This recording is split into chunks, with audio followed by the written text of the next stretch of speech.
What's the crack, guys? The following is a conversation with Mark Logan. Mark is a filmmaker, a storyteller, a photographer, a musician and a director. I was really excited to talk to Mark about his insight into Irish art and life as a creator. It was an honour to chat with him for my first podcast back after an extended break. As you may or may not know, he directed Origins, the story of Irish hip-hop, which is now available to stream for free on Red Bull TV and documents the growth of Irish hip-hop from Scary era all the way up until today's date. If you're a fan of Irish hip-hop, music, art, anything of the sort, I'd highly recommend you check it out. Just a quick reminder before the episode starts. Sold Out Magazine is an independent and volunteer-based platform. We do not rely on ad revenue, and it would mean a great deal to us if you could support our work on Patreon. There's a link in the description where you can view our supporter perks, which start from as little as a cup of coffee once a month. This will allow us to continue and develop our work. Any help is greatly appreciated, although alternatively, just leaving a like or comment on this episode would be greatly appreciated. And if you'd consider sharing this episode on Twitter or Instagram, and maybe leaving a rating on iTunes, that would be amazing. Before the episode starts, guys, I'd recommend checking out Mark's single, For Me, For You, on Spotify. I hope you enjoy the podcast, and I'll talk to you guys soon. Last night I held my father and his father in my hands. Said they were sorry they couldn't show me how to be a man. And it's something that I've got to understand. Yeah, first of all, Mark, thanks so much for bringing me down here. Class little spot. So I suppose, don't know where to start exactly, because first of all, we talked about doing this podcast around the Origins documentary, and then since you've started putting out your own music, so I guess maybe it makes sense just to start where your interest in music first started, and how that's sort of evolved. Yeah, I've always been. I think music's just like part of life. It's just such a big part of it. But I only really started to get into it, I would say, through film. Like properly, I'd always go to shows and like consume music, but with regard to like making films about music or creating music, I think that only really started in the last 4 years. I would say, yeah. It wasn't something. It was something I always wanted to do, but never felt I could.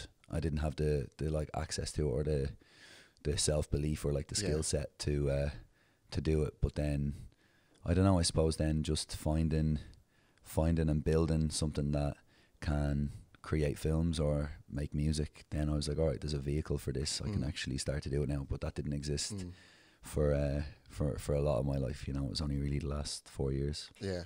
Did you start sort of writing first, or like did your interest always come from that side of it, or? I always write. Yeah, I've always been writing. Like just whether it's in my notes or in like a notepad, or whether it's thoughts, or whether it's a message I've just sent someone that I want to remember or write down. Like I find that how I communicate sometimes with people. I'm like not deliberately doing it, but I'll send someone a message or I'll write an email and be like, all right, there's maybe something. There's like a bit of that that's so real that I'm going to keep for me. Yeah. That might be useful someday. So, the writing's always been there. I think when you look at any art form, whether it's film or music or television or sport, it's never an individual pursuit, like ever. If you look at any artist, they've got a team around them of, especially people who are at like major labels and stuff. They've got like teams, hundreds of writers, gigantic, like producers, creative directors, label managers, publishing, tour managers. Then you've got photographers, directors, producers, like from a video side, stylists. You've got like, there's a whole machine that's built around music. And for me, with this record, it was just me and Jack working it out. I saw the little space in there. It was he said you called it the womb. The womb, yeah. You just close the door and you don't know what time of day it is. It's just like a little glowing studio box. It's like Vegas, or like of. Yeah, you wouldn't know what time of day it was. It's air conditioned being piped in, so you gamble more. Yeah. Yeah, I got you. But even so, I suppose just to circle back maybe to the documentary, because you've touched on obviously music as the sort of vehicle for exploring sort of like more bigger society, like it's kind of a reflection of like everything that's happening in sort of Ireland specifically with that documentary. When was the seed sort of planted to look at Irish hip hop? It was partly due to the fact that I think it was starting to really pop off. Like it was definitely in its like an advanced infant stage, you would say. I think around that time, like we're talking 2017. Yeah. So we're talking, so it's more than 3 years ago, right? So like we're nearly into 2021 now. So in March 2017. So be 4 years in March. So in like 3 months, be 4 years roughly when this whole process started. And yeah, we were sharing a studio space in the side of a car park with Eric Davidson, and he was fascinated with hip hop. Yeah. You know, I remember I came back on a summer trip here. I was living in California at the time, and I came back, and he was like just telling me about this thing that he was going to start, you know, this magazine. And I was like, this is so cool, like fair play. Like I didn't realize there was this much of a scene here, and there really wasn't. And he had a launch for it in the Tara building, and I just remember being like, he was really just driving it, you know, Eric. And yeah, we were sharing that car park space / office, and he was like, I think there's something in this, you know, and it was him that really kind of talked to me about it. And we were just starting out as a production company, a film production company, a collective, whatever. We didn't know what it was going to turn into, but we were just wanting to tell stories. And we were, me personally and Ken, we both love music and we love people. Yeah. But we love what that says about society, you know, music being the backdrop for what's really going on. And you can measure so much and like you can understand so much about a society or about people through music. True. So with that, yeah, we then had a conversation with Red Bull about like, you know, making this an online piece that could be like 15 minutes long. And just very quickly, their appetite for a bigger story and the story itself and the scene was just really starting to grow, I think bigger and quicker than anyone predicted at that point. So come 2018, a year on, it was like it would be, you know, doing the hip hop community an injustice to only do like a 15-minute like sizzle on Red Bull TV or whatever. And then the national broadcaster RTE got involved, and then it just got expanded, and we just went on this journey for 3 years, connecting with many beautiful, talented, you know, courageous, you know, crazy people. And that's it was just such a beautiful project to land. It was our first feature, so to be able to get like schooled on, you know, before I was born, what was going on here with regard to people expressing themselves, not just in hip hop, but just musically as a subculture. Like what was the music subculture like here when it's, whether it comes to like electronic music or dub or ska or even like, you know, early hip hop like Scary Era. So for me, it was just a big education, just seeing people who had only just started making hip hop, who were, or rap or whatever the fuck you want to call it, who were like, you know, doing really well.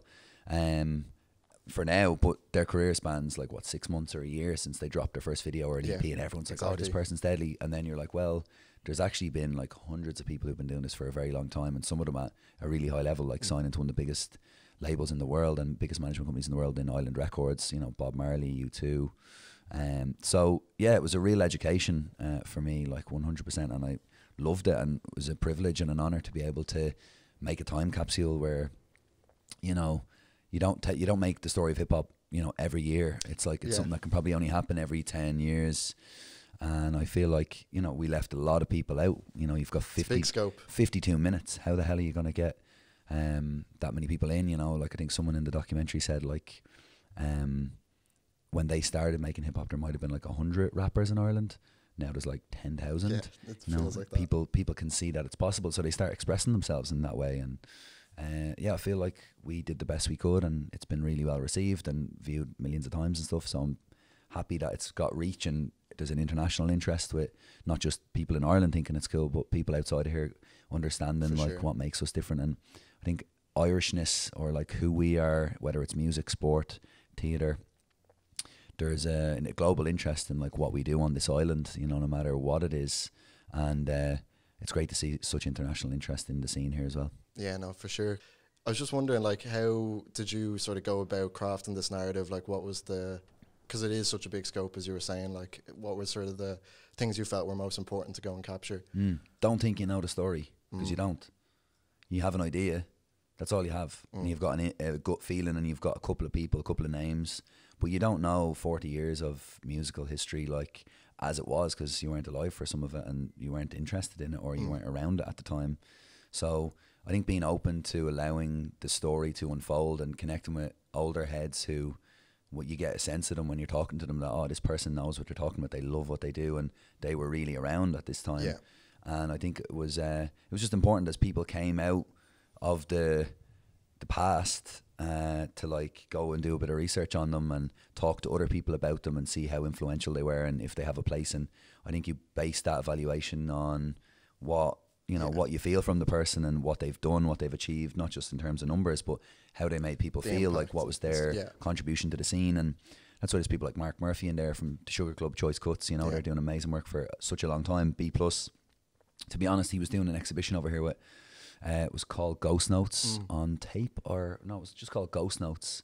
And he was in the RHA, and he did a gig with Erykah Badu the next day in the Sugar Club. And I just looked at his work and just saw like this guy, he's just photographed all of the like legends. Yeah, I couldn't believe it when I came across him. Like, I was, this fella from Limerick, like, is mental. Yeah, this art student from Limerick who was working in a tape shop moves to LA, and he's photographing like everyone, like from Biggie to Lauryn Hill. Like, he's just loved, Jay Dilla, like the funeral shot that he got at Jay Dilla. He's just amazing, not just photographer but director. Mo Chilla, I think, is his production company as well. He's worked with Damian Marley. It just shows you again that thing of like, it doesn't matter how small a start you have on the island or like what it is. Like, there's such potential and like creativity and drive and an ability to connect with other people like all around the world at the top of their game. And he's white as well, that I'm sure added another layer. He's not black. Like, he's gone into these spaces as a white Irish man from Limerick in a culture that is predominantly black, and earning trust and showing up in a really honest way. And I think he's a legend. And so with regard to how sort of what you felt was important to sort of capture. Like, I didn't think I knew that, and I think that was a blessing with this one, because it's also a formula that I will use moving forward, where don't have your predetermined narrative. Like, that's not interesting, and it'll be so obvious and inauthentic to the viewer that they really knew what they wanted to say with this film, and they kind of got just the soundbite or a vox pop that they fucking needed, and then they moved on to the next scene. It's exactly. Like, let it breathe, and hopefully if there are deeper layers, which there always are, they'll just shine through in the honesty of how you're going about telling your story. It's kind of like showing it rather than telling it, if you know what I mean. Because it's like, I love that motto. In every facet of life. Show, show, don't tell. Just be. You don't need to package it up and sell it to someone. Just be. And if the film is speaking to people because it's honest, then great. And if we were trying to shoehorn things in, or like tell a different story or not be true, it's gonna just be so obvious. Yeah, for sure. And some of the stuff that you were touching on in the documentary, like I hadn't really ever, and as someone who was sort of immersed more or less in the scene for the last 2 or 3 years, like around that time it was sort of being put together, I never really put the connection together about how Irish hip hop in particular, its voice is quite unique in a sense. Like, and it kind of came across to me probably a little bit more because I was steeped at the time in the thesis looking at 90s hip hop and like the bravado of like gangster rap and trying to like pin down the sort of movements coming out of that. And then when you look at Irish hip hop, it isn't very, overly that all the time. It is quite introspective and it has its own flavour. Did that sort of surprise you at all, or? Not at all. Yeah. Not at all. Like, we have that's what I was saying earlier on. Like, we have a unique voice on everything. I often thought about, like, if we were at a party of nations, everyone would like the Irish person at the party. Like, no, it's great to go away and be received like that, because I think we have that uniqueness. We've never invaded anyone. We're a peaceful people for the most part, and we kind of just, and I think that seeps into everything. It seeps into everything that we produce. So when it comes to a genre that has typically, very male dominated and like braggadocio and about like flexing and fucking being the hardest man in the room, that's just not us. So if we're going to make music in a particular style or genre, like we did go through times when we were emulating, and it was just so inauthentic to emulate that type. So I wasn't surprised at all to see because it is, For you know, sure, it wasn't yeah. like it was never a surprise, because it was like, you knew when you were documenting this stuff, you knew when you were meeting these people that they were, you know, authentically themselves, and, Yeah. and have something to say that is unique. But I don't know, the sound though, I find that the sound is becoming quite homogenized as well. It's like everyone's making like similar sounding music, or it's going in that way, and it's like, or it's just, if it's a little bit different to what's out there, then it'll be like, oh, that's fire, like, because that's just a little bit. I just love to see people just not kind of trying to chime in with whatever's going on or what's popping right now. Because like I got told this the other day, and I actually really liked it. Never take a compliment. If someone says like, I like your work, ask them why. Because for the most part, people are saying, oh, I love your stuff, I like your work, da da da. Like, what's fueling that like is, could be a number of things. Could be like social norms, so like, oh, this is popping right now, so, and then it could be just like being polite to you, like just to let you in. But if someone can really answer like why they like your work, and they can actually go a little bit deeper as to like why they like something, only then should you accept that, because people are so preconditioned to give a like, or to say, oh, I like this, without actually really thinking about it for themselves. They're just liking what they think they should like in their own frame of what they perceive to be their personality. Do you know what I mean? So it's like, if they can really reconcile why they like something and give you an answer for that, then only then should you accept a compliment, you know? Yeah, I like that as well. And even in sort of today's landscape, when you're looking at social media and stuff, and you're kind of like almost painting this character of like, you know, oh, I'm up on this, or I'm, you know what I mean? You're kind of like pulling all that together and making it public. Yeah, it's not just the music. People are looking at your fucking posts, your photos. Like, what's your copy? What's the fucking title or the caption? What's the plot? Like, you know, it's like, oh, are you the funny guy who like does stuff that's kind of cool and sensitive, but in a funny kind of hard way, or like, are you just a bizarre dude and that's your character? It's like, people create these avatars, and then that's what people know. It's easy for people to associate with it, or like, oh, that's the cool quirky guy, or that's the fucking hard as nails cunt.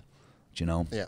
I'm quoting, what's your man's name? Colin Meaney. Oh yeah, that film, Intermission. Yeah, love it. Hard as nails cunts. I was, because I wanted to ask actually you in particular as well. Do you find it hard to sort of balance your work and social media? I think again, like, you can harp back to the social dilemma. Like, we should use social media like the way you use a bike. Do you know what I mean? That's the way I've been trying to, like, after that documentary, I kind of went curating my feed a lot more, and kind of, as you say, try to use it as a tool. You like, get from A to B. It's an amazing platform. It's an incredible communication tool. It's a great way to connect with the world. It's a great way to see the world, connect with other people in the world. Like you say, get inspired, share your work. But it's not a value system.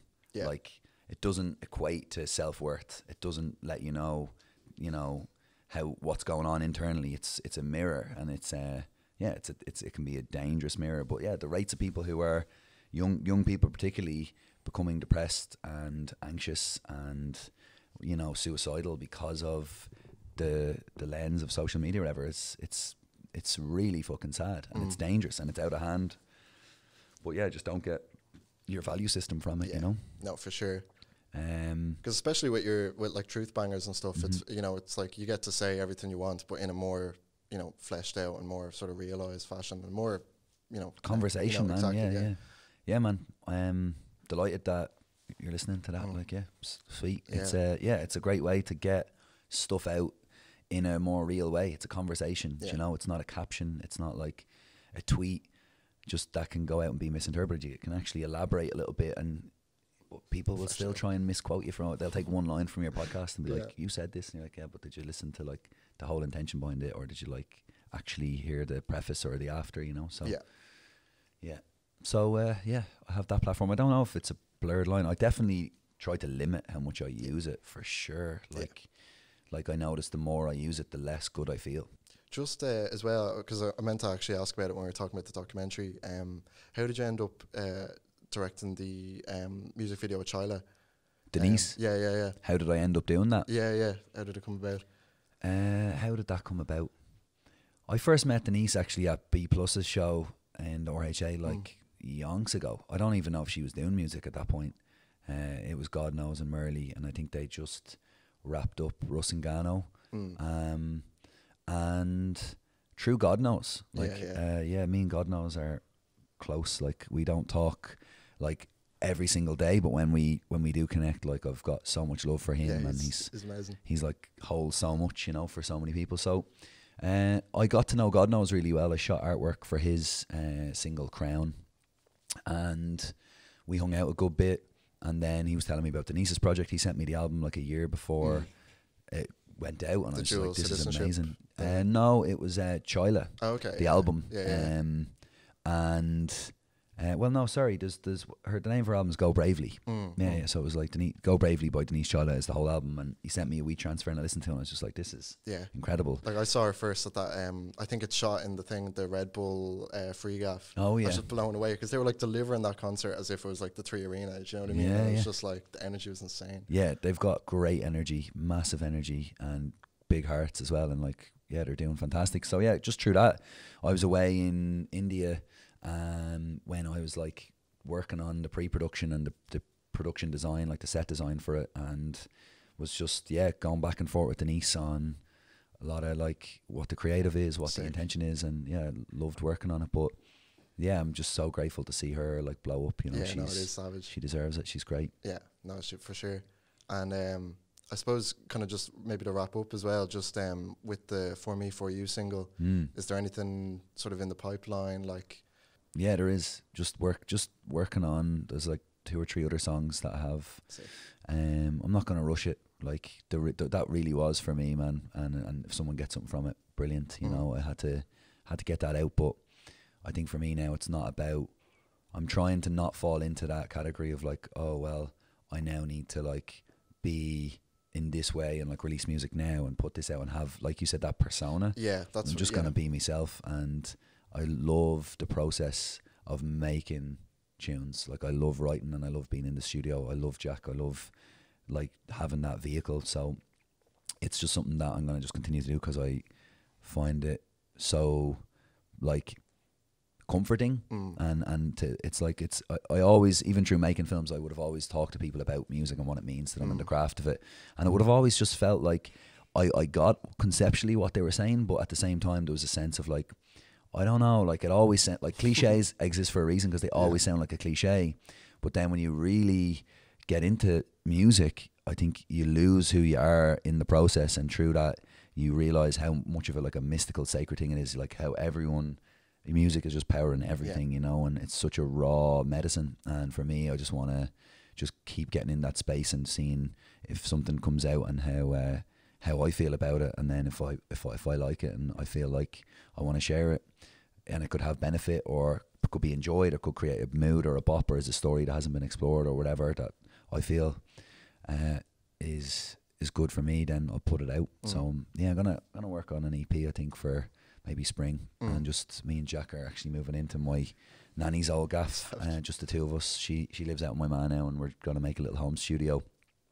We already have the studio, and just work on just work on like beats, lines, like melodies, stories. Like I think the storytelling part of it is massive. But yeah, so there's a lot more to come I think there, but I'm not going to rush or change anything. Yeah, there's no point in putting that pressure at the detriment of, you know, what you're actually trying to create. Like, yeah, I want to make films from like September, October until like April, May, and then play music for like 4 months and then make films again. And sounds good. You know, just do the festival circuit. That'd be lovely.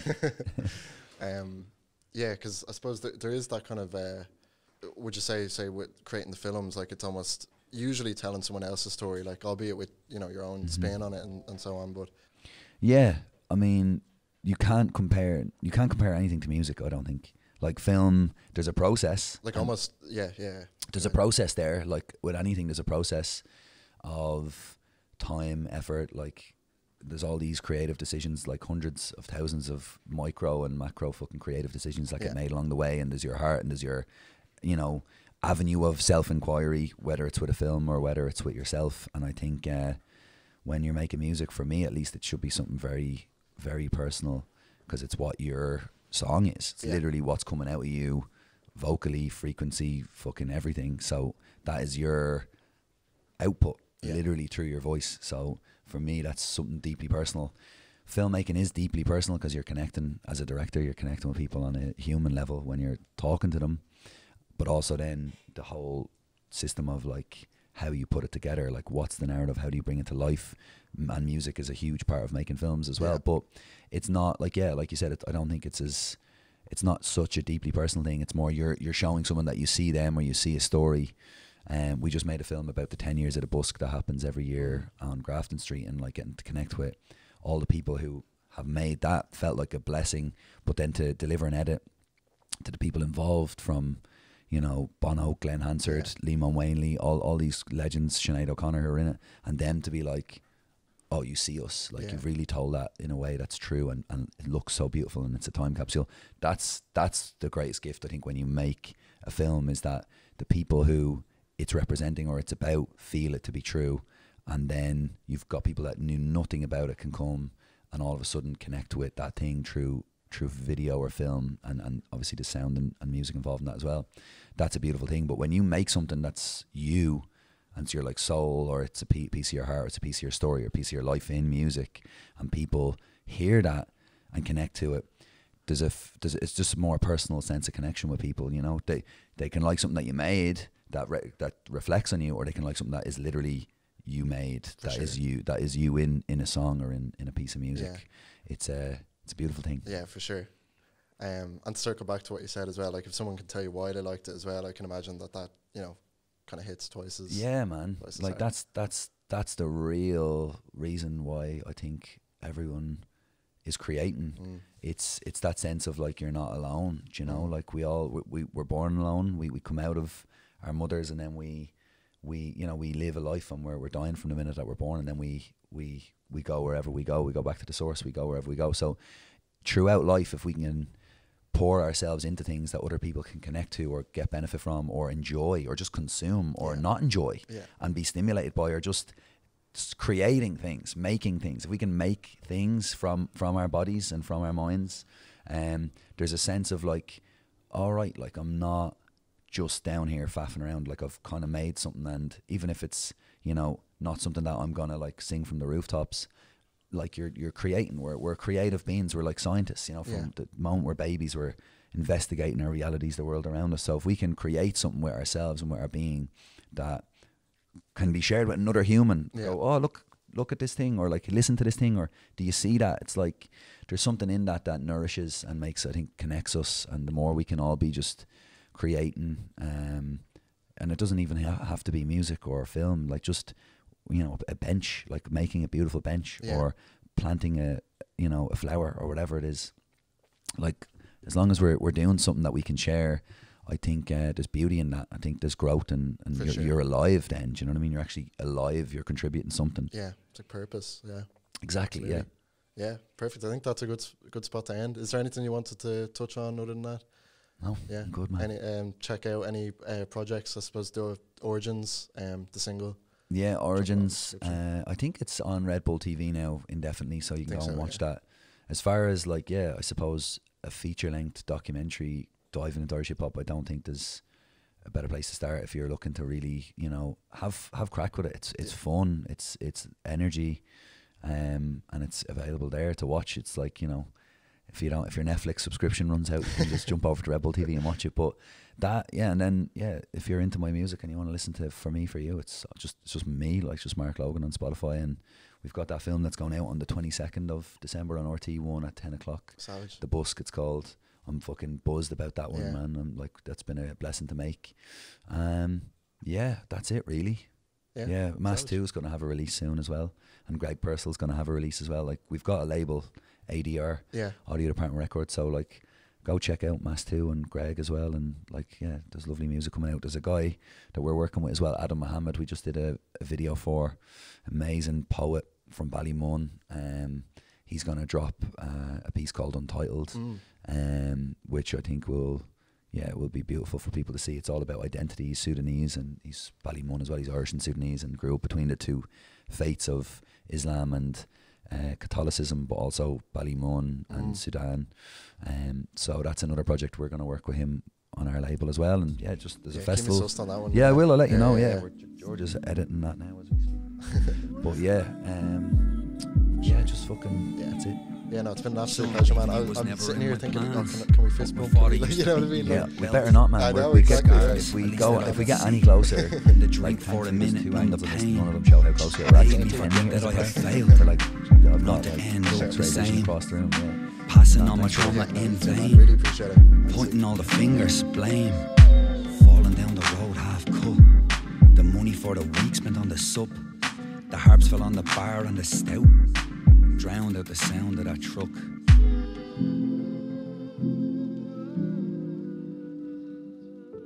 Last night I held my father and his father in my hands. Said they were sorry they couldn't show me